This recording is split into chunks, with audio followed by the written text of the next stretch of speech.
Hello मेरे प्यारे प्यारे दोस्तों, स्वागत है आपका आपके अपने यूट्यूब चैनल एजुपुर में। आज मैं फिर एक बहुत इंटरेस्टिंग वीडियो लेकर आई हूँ। तो दोस्तों, आप लोगों ने अक्सर बहुत बार सुना होगा नेट के बारे में, या फिर नेट का एग्ज़ाम। वो वाला नेट नहीं जो हम लोग यूज़ करते हैं, बल्कि वो नेट यानी जिसका एग्ज़ाम दिया जाता है। आपने कई बार पढ़ा होगा NTA नेट, UGC नेट।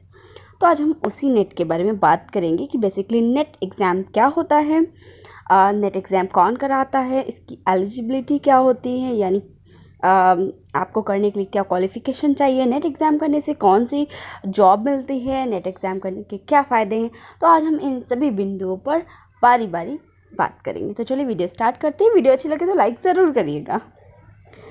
तो दोस्तों, शिक्षा के क्षेत्र में प्रोफेसर काफ़ी अच्छा करियर विकल्प है। कॉलेज में शिक्षण का कार्य यानी पढ़ाने का कार्य प्रोफेसर के द्वारा ही किया जाता है। इस प्रोफेशन में नेट परीक्षा के द्वारा प्रवेश मिलता है, यानी जो आपके कॉलेज या फिर यूनिवर्सिटीज़ में जो प्रोफेसर आपको पढ़ाते हैं वो नेट की परीक्षा के द्वारा ही वहाँ एडमिट होते हैं, यानी प्रवेश पाते हैं। अगर आप भी कॉलेज प्रोफेसर करियर में रुचि रखते हैं और प्रोफेसर बनना चाहते हैं तो ये वीडियो आप एंड तक ज़रूर देखिएगा कि आपको पूरी जानकारी मिल सके।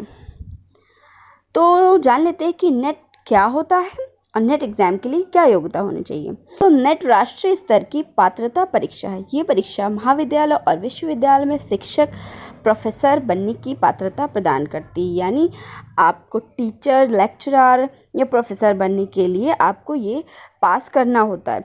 इस एग्ज़ाम का आयोजन नेशनल टेस्टिंग एजेंसी वर्ष में 2 बार यानी 6 महीने के अंतराल में कराता है। पहले ये एग्ज़ाम UGC के द्वारा किया जाता था, इसलिए इसे UGC नेट भी कहा जाता था, परंतु बीते कई वर्षों में ये एग्ज़ाम NTA के द्वारा यानी नेशनल टेस्टिंग एजेंसी के द्वारा कराया जाने लगा, तो इसलिए अब इसे NTA नेट कहा जाता है। तो NTA ये एग्ज़ाम वर्ष में 2 बार यानी 6 महीने के अंतराल में कराती है, यानी जैसे कि अभी ये जून का मंथ चल रहा है तो अभी NTA नेट का फॉर्म आया हुआ है, जिसका एग्ज़ाम में भी जुलाई के लास्ट तक हो। और दूसरा फॉर्म आता है सितंबर अक्टूबर में आ जाता है, जिसका एग्ज़ाम दिसंबर में होता है। तो यानी एक साल में 6 महीने के अंतराल में 2 बार इसका फॉर्म आता है और आपको एग्ज़ाम देना होता है। नेट एग्ज़ाम ऑनलाइन कंप्यूटर आधारित टेस्ट होता है, यानी ये CBT बेस्ड होता है, कंप्यूटर बेस्ड टेस्ट होता है। पहले ये ऑफलाइन भी कराया जाता था, लेकिन जब से इसे NTA ने अपने अंडर में लिया है तब से ये CBT सिस्टम चलाने लगी, यानी कंप्यूटर ऑनलाइन टेस्ट कराने लगी है। नेट एग्ज़ाम का पूरा नाम UGC नेट है। नेशनल एलिजिबिलिटी टेस्ट के द्वारा विश्वविद्यालय व महाविद्यालय के शिक्षकों की नियुक्ति होती है।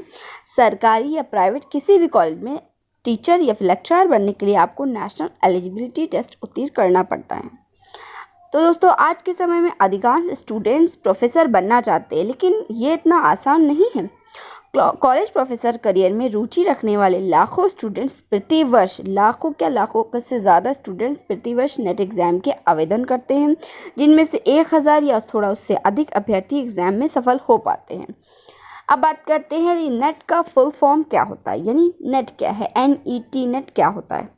तो दोस्तों, नेट का यानी NET नेट का फुल फॉर्म होता है नेशनल एलिजिबिलिटी टेस्ट, यानी N से नेशनल, E से एलिजिबिलिटी, T से टेस्ट। हिंदी में इसे राष्ट्रीय पात्रता परीक्षा भी कहते हैं। अब बात करते हैं नेट एग्ज़ाम के लिए आपके पास क्या क्वालिफ़िकेशन होनी चाहिए। सबसे पहले आपको किसी मान्यता प्राप्त यूनिवर्सिटी से ग्रेजुएशन किया होना चाहिए।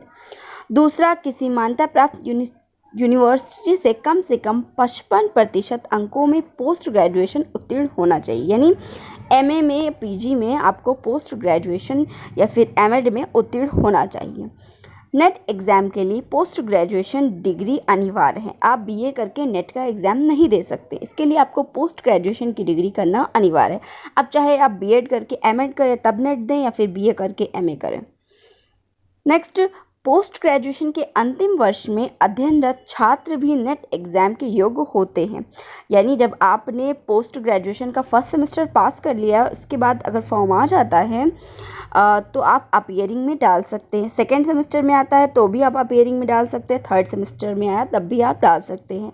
अगर आपने एग्ज़ाम मतलब एडमिशन ले लिया है PG में तो फिर आप नेट डाल सकते हैं अपीयरिंग करके, और पास आउट करने के बाद तो आप डाल ही सकते हैं। दोस्तों जो अभ्यर्थी मास्टर डिग्री यानी पीजी की एमए की डिग्री की परीक्षा दिए हुए हैं और रिजल्ट के इंतज़ार में है तो वो फॉर्म डाल सकते हैं। वो उम्मीदवार भी नेट एग्ज़ाम के लिए अप्लाई कर सकते हैं और नेट का एग्ज़ाम दे सकते हैं अपेयरिंग डाल के। दोस्तों इससे साफ होता है कि उम्मीदवार के पास मास्टर डिग्री होना अनिवार्य है। नेक्स्ट, प्रोफेसर के लिए उम्र सीमा भी निर्धारित नहीं होती है। जूनियर रिसर्च फेलोशिप के लिए उम्र 30 वर्ष निर्धारित होती है। यानी आपको जीआरएफ के लिए, जीआरएफ नेट के बाद जीआरएफ होता है। जब आप नेट क्वालिफाई कर लेते हैं और अच्छे नंबर से उत्तीर्ण होते हैं तो उसे जीआरएफ कहा जाता है। यानी जूनियर रिसर्च फेलोशिप आपको मतलब हाईएस्ट मार्क्स लाने के लिए आपको फेलोशिप दी जाती है, यानी जिसे स्कॉलरशिप आप चाहे कह सकते हैं। तो इसकी सीमा क्या 30 वर्ष तक निर्धारित होती है। बात करते हैं कि नेट एग्ज़ाम का फॉर्म कैसे भरें। देखिए, फॉर्म तो मैंने बताया कि वर्ष में 2 बार 6 महीने के अंतराल पे आ जाता है। पहला फॉर्म मार्च अप्रैल के बीच में आ जाता है और दूसरा सितंबर अक्टूबर के बीच में आ जाता है। पहला एग्ज़ाम जुलाई में होता है, दूसरा दिसंबर में होता है। लेकिन हम बात करते हैं कि नेट के एग्ज़ाम का फॉर्म कैसे भरें। तो आप किसी साइबर कैफ़े में भी जाकर भरवा सकते हैं, यानी फिल करवा सकते हैं और आप खुद भी भर सकते हैं। तो नेट एग्ज़ाम में शामिल होने के लिए सबसे पहले आपको पोस्ट ग्रेजुएशन करना होगा। फिर पोस्ट ग्रेजुएशन की डिग्री प्राप्त करने के बाद जब नेट एग्ज़ाम के लिए आप एप्लीकेशन फॉर्म निकलता है तब आपको अप्लाई करना होगा। एनटीए समय समय पर नेट एग्ज़ाम के लिए नोटिफिकेशन जारी करता है। जब नेट एग्ज़ाम के लिए एप्लीकेशन फॉर्म निकलता है तब एनटीए के ऑफिशियल वेबसाइट पर जाके, यानी नेट एग्ज़ाम के लिए आप एप्लीकेशन फॉर्म वहां से भर सकते हैं। एप्लीकेशन फॉर्म भरने के बाद एग्ज़ाम फ़ीस ऑनलाइन पेमेंट करने का ऑप्शन आता है। आप वहाँ पर पेमेंट भी कर सकते हैं और अपनी फ़ीस जमा करा सकते हैं। अब बात करते हैं नेट एग्ज़ाम का फ़ीस कितना होता है। तो सामान्य वर्ग के उम्मीदवार यानी जनरल वालों के लिए 1000 रुपये फ़ीस होती है और जो EWS OBC के जो उम्मीदवार होते हैं उनकी 500 फ़ीस होती है। SC ST PWD उम्मीदवार को 250 रुपये फ़ीस देना होता है। अब बात करते हैं नेट एग्ज़ाम पास करने के बाद क्या करें। तो दोस्तों नेट एग्ज़ाम पास करने के बाद आप किसी प्राइवेट कॉलेज में प्रोफेसर या लेक्चरर के लिए आवेदन कर सकते हैं, जहाँ पे वैकेंसीज निकलती रहती है। या सरकारी कॉलेज प्रोफेसर भर्ती के लिए आवेदन कर सकते हैं। पीजीटी के फॉर्म आता है, आप उसके लिए भी अप्लाई कर सकते हैं। आप अपना खुद का कोचिंग सेंटर खोलकर या किसी इंस्टीट्यूट में नेट एग्ज़ाम की तैयारी ऑनलाइन या ऑफलाइन भी करवा सकते हैं। ये नेट एग्ज़ाम उत्तीर्ण करने के बाद PhD करके आगे की पढ़ाई भी आप जारी रख सकते हैं। बेटर ऑप्शन होगा कि आप नेट क्वालिफाई करने के बाद प्राइवेट जॉब भी ढूंढें और आप PhD ज़रूर करें।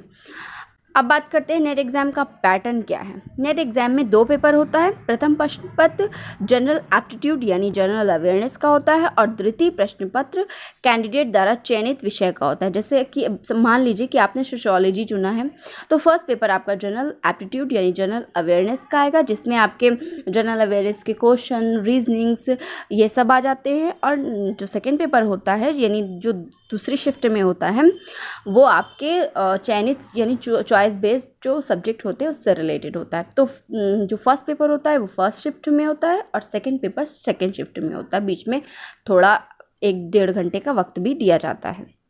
प्रथम प्रश्न पत्र में कुल 50 प्रश्न होता है और द्वितीय प्रश्न पत्र में 100 प्रश्न पत्र होता है। क्योंकि प्रथम प्रश्न पत्र जनरल एप्टीट्यूड से रिलेटेड होता है इसलिए उसके 50 प्रश्न पत्र होते हैं, 50 प्रश्न होते हैं।